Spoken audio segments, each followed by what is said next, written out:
Well, the little man and me took a ride this morning, picked up another bag of floats, and there is 155 yards of new mesh right there.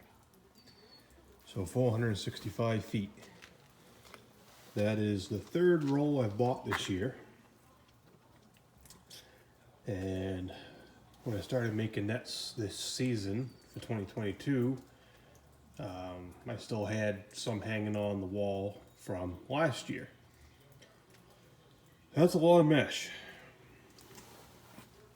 There's my rat wire for making scooter panels. I don't fiddle around with those little ones you get at the hardware store. They're only like that big around. I bought, I can't remember how much was on this roll now, a couple 100 feet or something. I bought that last year, so I'd have plenty of it. Because, yeah, sounds like I'm gonna be busy. There's another couple $100 right there. Well, we're getting into May, and I'm still building nets for Canadians. So, yeah, it's easy. You just go buy a roll of mesh and cut it out and sew it all together, right? Sure.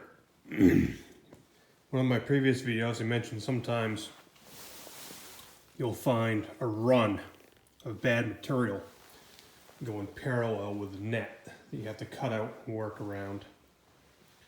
So looking lengthways down it, you'll be running this way.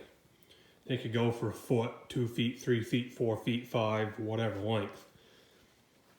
And you have to work around that because there's no way in putting that mess in a net for somebody.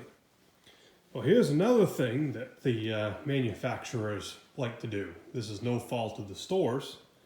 They don't know that this is in here. Check that out.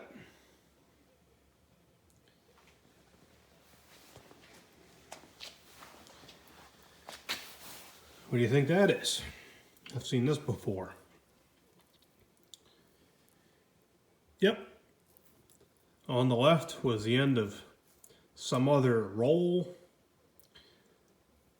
Then on the right is part of another roll. So to be able to get a full roll, they did this awesome sew job, as you can see. Put it all onto one roll, which is almost gone now. Said it was 100 some odd yards or whatever, and sent it. So that's what the store got, that's what they sold. Well, yeah, maybe it's 100 yards or maybe it's 150 yards, but you might get this crap in the middle of it somewhere. I've seen it a couple times in one roll where they've pieced stuff together. So it's not one continuous good piece of cloth. So then you got to start stringing out a tape measure, figuring out how to work around it to be able to minimize material waste. Because this stuff is sold by the yard, so 3 feet. And it ain't cheap. So you don't want to be wasting anything you don't have to throw away. So I've got this one measured out from the end up to there, and I have a plan in effect. And another one bites the dust. I think I've killed 5 of these this year in 2022 already. So, time to break out a new one. So like I said, material's expensive. Right there, that line is a straight line that I drew. So in wasted material that I can't do anything with, I've got almost $10. Trash. The most I can do with it is cut out some funnel pieces or tail bag strips. And I'm not going to throw it in a trash can. I'll put it into stuff like that, but I don't need that type of stuff because I can make that out of other scrap. But it is what it is. But that's how expensive the material is. That little strip, almost $10.